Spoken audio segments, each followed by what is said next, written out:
Professor Kixmelon had taught physical development at the Zenith Academy for 3 centuries. In all that time, across dozens of species and hundreds of exchange students, nothing had prepared him for the humans. The gymnasium's environmental controls hummed at maximum capacity, attempting to maintain the delicate atmospheric balance required for multi-species education. Gravity had been set to the galactic standard of 0.7 g, a comfortable compromise that allowed most civilized species to participate in basic locomotion exercises without strain. Today we will practice the fundamental skill of vertical mobility, Professor Kixmelon announced, his 4 arms gesturing toward the climbing apparatus. The structure rose barely 3 meters from the padded floor, a height that challenged even the most athletic Zentorian students. Remember, class, the objective is gradual improvement. No one expects perfection on the first attempt. 23 students from various species nodded in understanding, except for the 3 humans sitting in the corner. Marcus, Elena, and Jacob, the first human exchange students in Academy history, exchanged glances that Professor Kixmelon had learned to recognize. It was the same expression they'd worn when introduced to the advanced mathematics curriculum that covered concepts human children mastered at age 12. The same look they'd given the challenging gravity simulation that replicated conditions heavier than their homeworld standard. Humans, Professor Kixmelon said carefully, perhaps you would like to observe first? We understand that Deathworlders may require accommodation. Elena raised her hand, her voice carrying the polite tone that had become familiar. Actually, Professor, we were wondering if we could demonstrate a few exercises from our home planet's physical education curriculum. The Altarian student nearest to them let out a nervous chirp. The phrase Deathworld physical education had become something of a legend among the Academy's xenobiology department. Professor Kixmelon's compound eyes blinked rapidly. I suppose that would be educational for the class. Marcus stood first, walking to the climbing apparatus with casual confidence.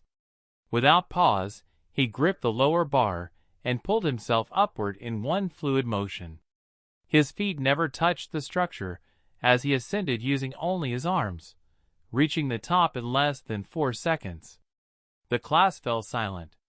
On Earth, we call these pull-ups, Marcus explained, hanging effortlessly from the top bar. Most humans can do at least 10. Athletes often manage 50 or more. Elena joined him at the base of the structure. We also have something called parkour. She backed up several steps, then ran forward, leaping onto the apparatus with a motion that defied the Academy's understanding of bipedal locomotion. She flowed over and around the climbing structure like liquid, using momentum and gravity as tools rather than obstacles. Professor Kixmelon's teaching notes slipped from his primary hands. Jacob approached the thick rope that the Academy used for advanced grip strength training. This is similar to what human children practice in elementary school, he said, wrapping his hands around the fiber. Within seconds, he had scaled the 15-meter length using only his arms, his legs extended horizontally for additional difficulty. Impossible, whispered Vexandra, the Krillian exchange student whose crystalline structure was specifically evolved for climbing. The rope is rated for beings with specialized climbing adaptations.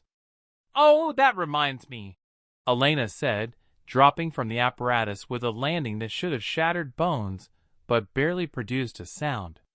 Who wants to learn about competitive gymnastics? The next hour redefined the Academy's understanding of physical possibility. The humans demonstrated movements that violated several assumptions about vertebrate limitations. They performed exercises that the medical staff had classified as anatomically impossible. They explained training regimens that would have been considered torture for most species. Marcus showed the class something called a planche, supporting his entire body weight on his hands, with his legs extended parallel to the ground. Elena executed movements she called back handsprings that involved voluntarily throwing her body backwards through the air and landing precisely on her feet. Jacob demonstrated muscle-ups, transitioning from hanging beneath a bar to supporting his weight above it in one explosive motion. The alien students watched in fascination and growing horror. On our world, Elena explained to the stunned class, children participate in activities called sports.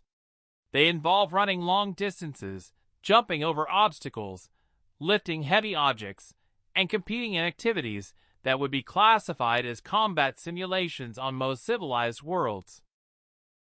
We play these sports for fun, Marcus added helpfully. Professor Kicksmelon managed to find his voice. And your species considers this recreational? Jacob nodded enthusiastically. Absolutely. Wait until you hear about our extreme sports.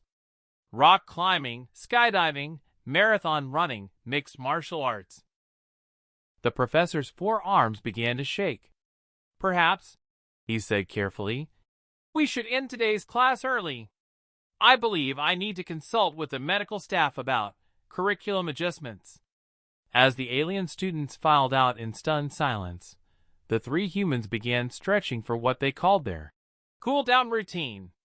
The next day, enrollment in physical development dropped by 80%. Professor Kicksmelon spent the rest of the semester revising his understanding of what constituted civilized physical activity. The Academy's medical team updated 17 different safety protocols. And somewhere in the administrative offices, a quiet memo was drafted suggesting that perhaps the term Deathworlder wasn't quite as metaphorical as they'd originally assumed.